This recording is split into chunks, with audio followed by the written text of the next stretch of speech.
Every day I'm learning a little bit more. Every day I'm meeting people that are coming into my life that I feel like are adding like more joy to my life in different ways. I'm talking to people that I just think it might be interesting to have a conversation with this person. So I'm saying yes to that.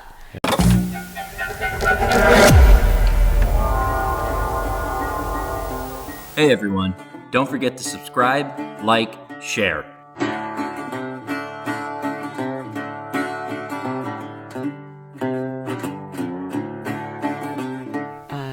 And the person that I reported to was so incredibly generous and supportive. And she said, you know what, Jenny, you do whatever you need. I'll give you the information about, what the next steps are to get you set up for a medical leave. Don't worry about a thing here. We're here to support you.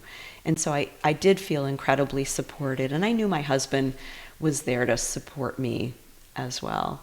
That's so rare to find in today's world, supervisors that are caring in receiving that type of news. I was totally expecting something different, but I applaud that supervisor. Yeah, she was incredibly generous and supportive. Wow. So work was understanding that you didn't know exactly when you were going to get into the surgery. So you're kind of on standby, digesting all this new information. Yeah, and actually I said to my husband, because when we left the gynecologic oncologist office, we had some follow-up things to do. So I needed to go to meet with a nurse to get marked for an ostomy in advance of my surgery. I needed to get a chest x-ray. I needed to get a CT scan. And I probably had to get some more blood tests, like get the blood tests repeated just to confirm what the first set indicated. So there was quite a bit to do. But I said to my husband, I'm not going to delay any of this. I'm going to get it done so that I'm not the thing that's going to delay this, because now I understood really how serious all of this was. And so very quickly I had the CT scan, the chest x-ray, and all of those next steps. And my husband and I were in the kitchen of our home, and the phone rang, and I want to say it was maybe the day after we met with the surgeon, or a couple of days after we met with the surgeon. And I said, I think this is the call. I think they're calling to tell me when they're scheduling the surgery. And it was. So it was really going to be just 1 week later. It wasn't 3 weeks later. It was just 1 week later. So they got me into the schedule really quickly. Wow. So now you go back, you tell your work, hey, in a week I'm going to be going to have surgery. I'm out for another 8 weeks. So work, I'm assuming at this point, is understanding what the scenario is. Yeah, I think it was maybe just a day or two before my surgery that I left work, and I was on leave for 8 weeks. Yeah. So yeah. Okay. So now you have the surgery. You come on the other end. You're recovering 8 weeks. What happens after that? So the 8 weeks, I came through the surgery pretty well. I was a couple days in the hospital, came home. One of my sisters came to stay with us so that my husband had a little bit of support there, which was incredibly generous of my sister Helen. She's just a year older than I am. And so in that 8 weeks, I really had a lot of time on my hands that I didn't ordinarily have, a lot of time to reflect and kind of get ready for what was coming next. So we didn't really know what was coming next, because there's a period of time between when you have the surgery and when they give you kind of the results of what the studies of the cells show the doctor, what what it is. Is it cancer? Is it not cancer? If it is cancer, what stage is it at? And all of that. So we didn't know that for like another 10 days. So you're kind of in a waiting place a lot. And so once we knew, my husband and I went back to see the GYN oncologist. And so I was diagnosed with stage 2C ovarian cancer. And it was a more rare type. So there's different types of ovarian cancer. And I was diagnosed with a more rare type called clear cell carcinoma. So it can be a more aggressive type of cancer. So they wanted to make sure that it was treated appropriately. And so she recommended a particular kind of chemotherapy called dose-dense chemotherapy. So what they do is to kind of split the treatment into 3 treatments. So instead of getting all of the medications in one treatment every 3 weeks, they break it down into 3 treatments over 3 weeks. And I think people are able to tolerate that treatment better, I think is really how I understood it. And so that was the plan. So I was going to have chemotherapy over, so it was going to be 6 of those cycles, so 18 weeks of chemotherapy. And like when you're looking at that in front of you, like, I don't know if you can even like digest what that feels like. Like I've been healthy my whole life, and now I've been diagnosed with stage 2C ovarian cancer, and I'm going to have 18 treatments of chemotherapy. Okay, 18 treatments of chemotherapy. So then she recommended that I have a portacath inserted in my upper chest. So this was like another procedure that I needed to have done.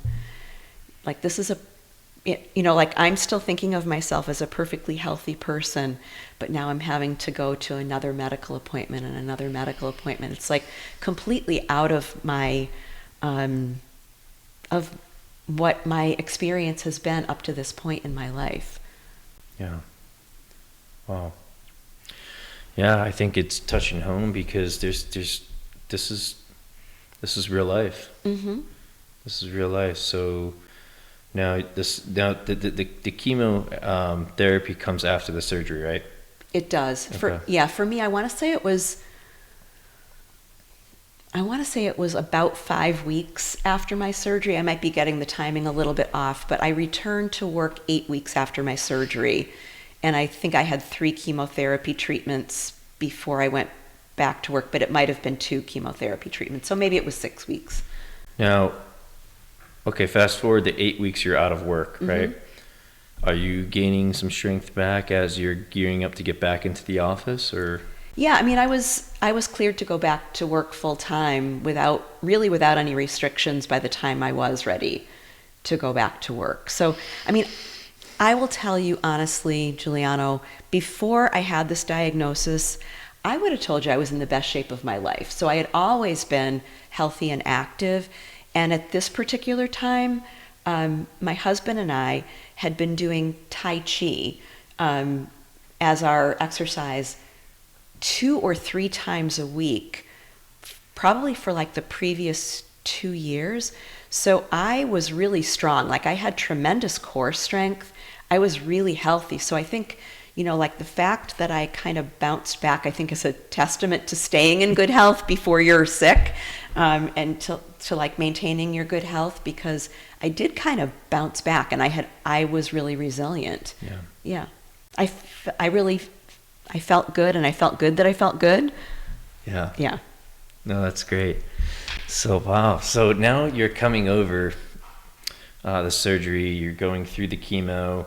You had roughly 3 weeks into the new period of work, right? You're about 10 years or so, maybe a little bit more.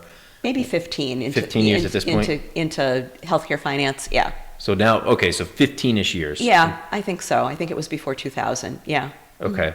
So 15-ish years in the healthcare industry, in the finance department. You've overcome the cancer, you've overcome the kind of surgery of it, you've overcome the chemo. You think, well, it's a testament that your previous life as how you took your health prior to that assisted you in getting back into the rigors of life fairly quickly, right? I mean, I think so. I think it definitely helped. Yeah. And I think so. How do I word this? So I always thought of myself as healthy, like thinking of and I would say that I've shared this with other people before. I never thought of myself as sick. Like, you're sitting there interviewing me and you're thinking of me as a sick person in 2015. I never thought of myself as sick. I just thought, okay, I'm fighting cancer. Yeah. I'm still a healthy person and I'm fighting cancer. Yeah. That was that 50-50 coin you were talking about. Absolutely. Like, I didn't think God was done with me. I just thought, okay, this is what I'm up against. Yeah. Yeah. So now you push past, I mean, we can get as deep as you like, or it's your call here. But you overcome this mountain, this huge triumph in life. Right? I mean, this diagnosis and this surgery and everything you went through, you're now in the process of saying, okay, I'm overcoming this. You do. Mm-hmm. Yeah, very intentional. Yeah. You're back in finance, working in the healthcare industry. So you're surrounded by professionals that speak this language, understand exactly what you're going through. Do you think maybe that also played a part, because you could have a conversation with multiple folks who may understand kind of the severity of what you're facing? Do you think that positivity in that conversation actually helped as well? I almost feel like you'd have to ask the people that were around me. At the time, I feel like I kind of surprised myself.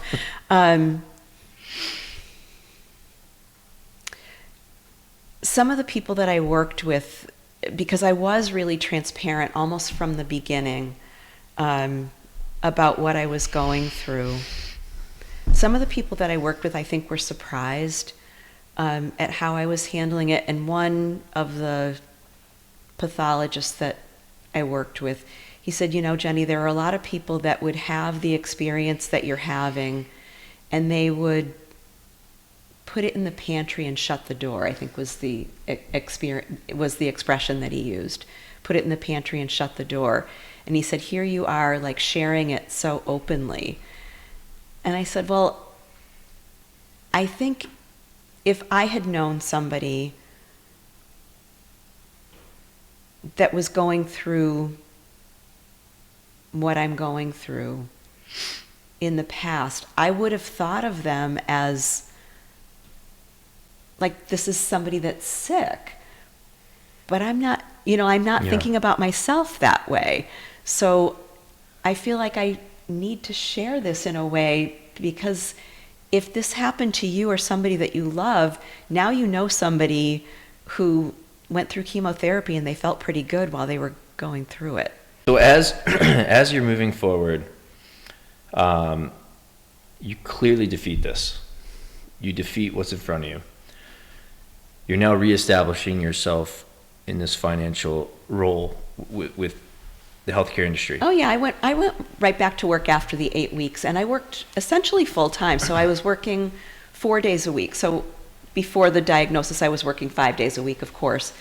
But during that treatment period, that acute treatment period, I was having chemotherapy on Wednesdays. And so that particular day I didn't work, because when you go to chemotherapy, you get the chemotherapy, but you also get some other pharmaceuticals that make you sleepy. And so then, you can't really just go right back to work. Plus it takes a good couple hours out of the day. Like, it takes a while. So how long were you doing that for until you were done with the Wednesdays? It was 18 treatments, so 18 weeks. 18 weeks, Yep. Okay. And I had to have blood transfusions a couple times. Yeah. Like, it wasn't like a completely, it wasn't like a completely carefree existence. Believe me, I was worried about myself.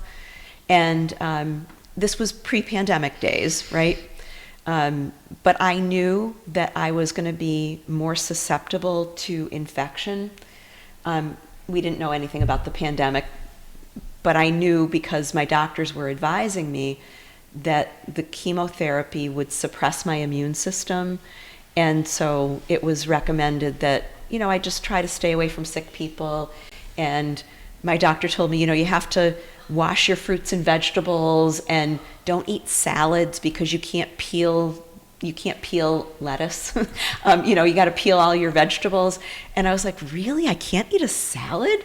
And it just felt so weird. But I just went with it because, like, what would it serve me to not do what the doctors were telling me? So I did what I was supposed to. And so one of my family members had a graduation celebration for, one of their kids. And of course we were invited, and we declined the invitation. And I said, we're not going to come because I'm going through treatment and my doctor says that it's not a good idea for me to be around a lot of people. And so my sibling was, not thrilled with that response and tried to talk me into going. And I said, I appreciate that you want us all to be together as a family, but at this moment it's better for me just not to be there. So just be a little patient with me. Yeah. Yeah. So you're learning how to set boundaries. Yeah. New boundaries. Yeah. Which I think are important. And probably your sister is taking it as... It wasn't my sister. Oh, sorry. Yeah, it's all right. I'm one of 5 siblings in my immediate family. Oh. So 2 sisters and 2 brothers. Okay. Yeah. So a sibling. A sibling. Mm-hmm. A sibling was a little upset. But I think it's important because, like, when you set up these boundaries, it's not necessarily you're mad at that person. Oh, I wasn't mad. No, exactly. Yeah. That's just it. Yeah. You had to do what you need to do. Yeah. Mm-hmm. And you needed that because otherwise it could have turned out the other way. Yeah, and there are so few things that you have real control over, but I had a little bit of control over what I chose to do. And I would say, honestly, I was being a little bit more intentional. And maybe this has to do with authenticity that we started out with.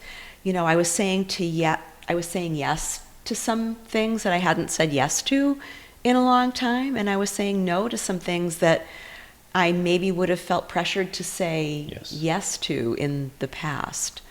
You're learning a whole new perspective of really what's important. I would, from what I'm receiving. I think I had a lot of time on my hands to kind of question what did I really want, and I think I had just a lot of time on my hands to ask myself those questions. And honestly, the convergence of going to that reunion along with experiencing this life-altering diagnosis, those 2 things happening at the same time for me, that was like a lightning bolt coming out of the sky. Such a gift for me that in that moment I recognized, oh, this is what I want. I want more laughter and more joy. It was an absolute epiphany for me. So now I want to start integrating some of what you've built and what you're working towards now. Sure. Because ultimately we get to this part of the story where you've been in the healthcare industry for X amount of years, and you were going through this hurdle. You overcome this major hurdle in life. You're understanding what's now important. You're finding that the laughter that you were having with some of your old friends, I mean, these are the things that are important. You're setting reasonable boundaries. Mm-hmm. You're saying yes to things that will bring joy to your life, but you're also saying no to things that it's not necessarily that it won't bring joy to your life, because it will, I think. It's just, the reason I bring this up, because I also was faced with something similar, right? Mm-hmm. It's, I want to be a part of these things, but right now, if I say yes to it, then I sacrifice everything that I've worked so hard to maybe later on be able to enjoy. I think that's what's important here, is it's okay to say no during these trying times, so that we can say yes later on as you overcome them. Yeah, I mean, I think sometimes you feel like you don't have agency because you're trying to please other people. Yeah. And I was not feeling the need to necessarily please other people in that moment. And that's okay. Yeah, absolutely. It's really okay. Yeah. And one thing we definitely noticed going across the country is you're going to hear from, well, certain folks in certain parts of in this country will say no, and you almost take it like, what did I do wrong? Mm-hmm. And it's like, no, they just said no, they're good. like they just don't want to share their time with you today. Yeah. You know what I'm saying? So, but that's okay. Yeah. Coming back to a New England setting, sometimes it's like, well, it doesn't matter. Even though that person said no, we're still going to just bombard them. You know?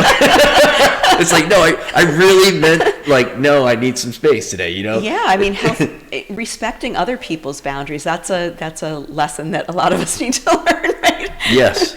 Yeah. And it's not because you don't love that person, you don't love that company. It's just because you just need some time to do something different. In your case, you were digesting the whole thing. Well, and I was trying to protect myself, and I was definitely in self-protection mode for, at least 18 weeks, probably longer than that. Yeah. I was trying to protect myself. 18 plus the original 8. Something like that. Right? Yeah. You're working through the chemo, you're working with your doctors.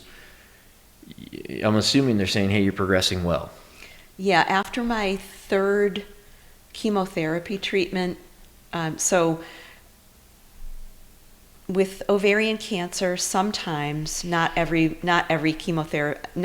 ovarian cancer patient, but many of us have a tumor marker, and so I do have a tumor marker called CA-125, and so if that marker is above a certain level, then it would be an indication that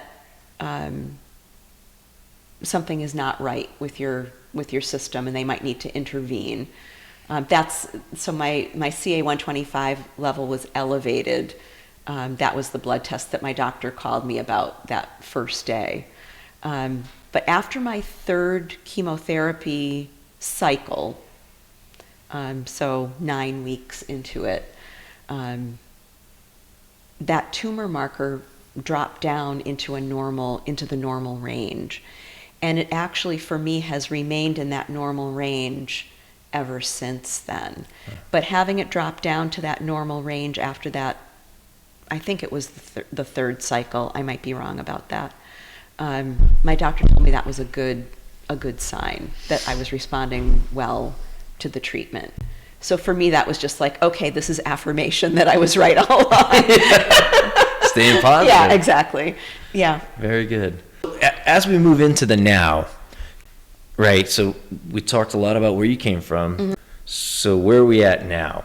How did your recent struggles that you faced, and I'm sure you're going to share those, did you maybe look back on what you overcame from the cancer experience, lean on that to overcome what you just went through? Yeah, it's interesting. So I'm in the midst of another transition right now, and a completely different kind of transition in my life right now. So now it's nearly 9 years after my cancer diagnosis. So it's 2024 that we're in right now. And at this moment in time, I have just lost a job that I've had for the last 16 years. And so the particular job that I was in got eliminated. And so my world has been shaken again in a completely different way, and a completely unexpected way, right? So nobody really thinks that this is going to happen, right? But in this moment, I think it's been in my mind a lot about, can I take the learning that I had back then about joy and bring it into my reality today? And I think it's been challenging to do that, and yet I think I'm moving in the right direction. So for the past just about a year, for the past year or so, I had been studying to become a professional coach. And so in November of this past year, I received my certification as a professional coach. I have a few different certifications. And so in this moment, I'm starting a small business as a professional coach. And I think all of these years since this epiphany for me, I've been moving in this direction that I think is bringing me more joy. Yeah. I just didn't think that I would be changing careers to do it. I was thinking that I would sort of be taking baby steps, but I think God is saying in this moment, the world needs you right now, Jenny. And so I'm trying to take my cue from what's happening in my life and trying not to be so in control, which feels kind of weird for me to even say. But I guess here's how I'm going to frame it. I think if I really wanted to, Giuliano, I think I could find another job in my field without a huge amount of effort. I think it would almost be the easier path for me. But I think I'm going to get more personal satisfaction, and I'm going to have more positive influence in the world if I take this path of starting this small business and doing this thing that admittedly is hard and it's new and it's unfamiliar. And how do I do it? I don't know. I don't know how to do any of it. I mean, I know how to be a coach, but I don't know how to run my own small business yet. And I'm learning every day. Every day I'm learning a little bit more. Every day I'm meeting people that are coming into my life that I feel like are adding like more joy to my life in different ways. I hired a marketing consultant. I'm talking to people that I maybe would never have reached out to before, but I'm talking to people that I just think it might be interesting to have a conversation with this person. So I'm saying yes to that.